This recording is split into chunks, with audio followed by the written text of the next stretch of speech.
Հայաստանի ամենատաք շրջաններից մեկը նոյեմբերյանը ծաղկեցնել է Խոստանում ուժեղ Հայաստանի թիմը ընտրություններում հաղթելու դեպքում։ Դրա համար շատ բան պետք չէ, ընդամենը գյուղատնտեսական ճիշտ ծրագրեր, ասում է դաշինքի առաջին համար Նարեկ Կարապետյանը։ Մի կիլո բերք պետքա չմնա տանը։ Ու դա անելու համար ճիշտ գյուղատնտեսական ծրագիր է պետք, ճիշտ ղեկավար է պետք, որ ամբողջ աշխարհի հետ պայմանավորվի։ Անսահման պահանջարկ ունի նոյեմբերյանի բերքը, ասում է Նարեկ Կարապետյանն ու պնդում, օգնելով ժողովրդին հարստացնում են համայնքը, պետությունը, Նիկոլ Փաշինյանի կառավարմամբ ոչ ժողովուրդը, ոչ պետությունը չեն կարող հարստանալ, բացատրում է ինչու։ Մենք չենք կարող ունենալ հարուստ ժողովուրդ մի մարդու միջոցով, ով ինքը չի կարողացել այդ բարիքը մինչև վարչապետ դառնալը ստեղծի։ Ցավոք, պետքա փոխենք մեր երկիրը։ Բարիք, հարուստ երկիր, բարեկեցիկ ապրող գյուղացի,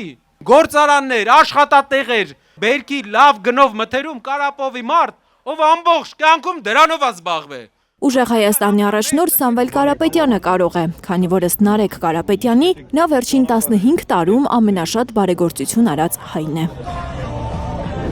Այնքան դժվար է օտարազգի ընկերներին բացատրել, ինչպես են մարդիկ ապրում այն շրջաններում, որտեղ ոչ գործարան կա, ոչ մթերման կայան, ոչ բերքը վաճառելու տեղ։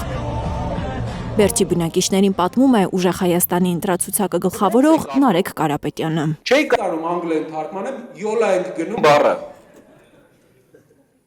Յոլա գնալու ժամանակը ավարտվել է։ Եթե ուզում ենք լավ ապրենք, պետք է գտնենք մարդ, ով գիտի լավ ապրելու ձևը, ով արդեն այդ ճանապարհը անցել է։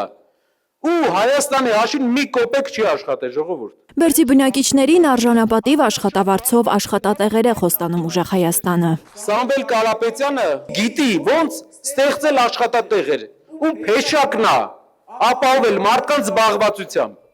Այսօրվա իշխանությունը Փաշինյանը չի կարող ստեղծի աշխատատեղ։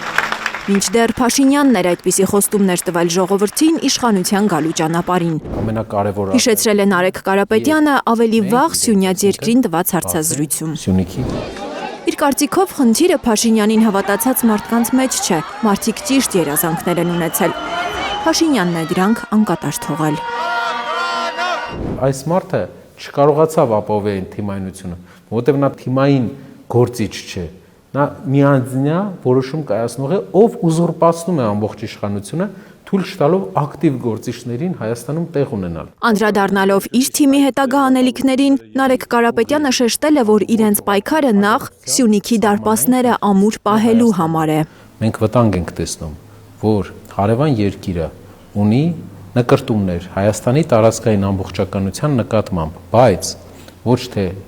ուղիղ, այլ իր ազգին Հայաստան տեղափոխելով, ադրբեջանցիներին Հայաստան ինչ-որ մաս տեղափոխելով, օրինակ, Մեղրիի շրջանի Նռնաձոր գյուղ, որը իրենք Նյովադի են կոչում։ Օրինակ, Սիսիանի գյուղերը փորձեն ինչ-որ ձև ներազդեն Հայաստանի ներքին կյանքի վրա։ Կարապետյանը հիշեցրել է Հայաստանի նախագահ Վահագն Խաչատուրյանի հայտարարությունը, թե Սյունիքի դարպասները բացելու դեպքում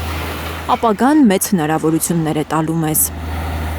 Իհարկե, Հայաստանը պատրաստ է առևտուր անել, Հայաստանը պատրաստ է տնտեսություն զարգացնել, բայց Հայաստանը պատրաստ չէ միակողմանի բոլոր խնդիրները, բոլոր պահանջները, ինչ մեր առջև դրվում են, ընդունել, քանի որ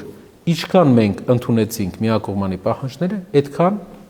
պահանջները ավելի շատանալու են։ Այն ինչ որ պետք էր Ադրբեջանին, այս իշխանությունը ամեն ինչ արդեն տվել է։ Ալիևը ինչ ուզել ստացել է Հայաստանից Փաշինյանի կառավարման ժամանակ, ասել է Նարեկ Կարապետյանն ու պնդել, իրենց ընտրվելու դեպքում Հայաստանը ձեռք է բերելու անվտանգության ոչ թե մեկ, այլ մի քանի երաշխավոր, որպեսզի զիջումներով խաղաղություն կորզելու փոխարեն իրական խաղաղություն լինի։ Երկրի ներսի խաղաղությունն արդեն Լիլիթ Գասպարյան, Անի Խանդիլյան, Հայլուր։